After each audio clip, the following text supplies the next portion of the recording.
ભારત રાષ્ટ્ર નિર્માણના લોહ પુરુષ સરદાર વલ્લભભાઈ પટેલની 150મી જન્મ જયંતિ નિમિત્તે બારડોલીથી સોમનાથ સુધી સરદાર સન્માન યાત્રાનું આયોજન કરવામાં આવ્યું છે। આ સન્માન યાત્રાના માધ્યમથી સરદાર પટેલના વિચારો જન જન સુધી પહોંચે તેમજ લોકોમાં એકતા અને જાગૃતિ ફેલાય તેમજ સરદાર પટેલનું એક ભારત શ્રેષ્ઠ ભારત બનાવવાના સ્વપ્નને સાકાર કરવા માટેની યાત્રા છે। ત્યારે બારડોલીથી નીકળેલી સરદાર સન્માન યાત્રાનું અંકલેશ્વરની વાલિયા ચોકડી ખાતે આગમન થયું।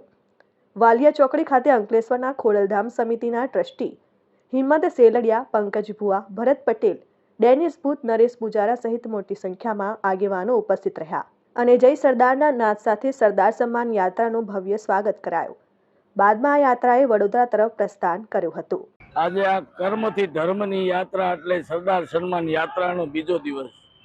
આજે અંકલેશ્વરને આંગણે આ વાલિયા ચોકડીએ સરદાર સાહેબની આ યાત્રાનો ભાવભર્યો આમંત્રણ કરવામાં આવ્યું છે।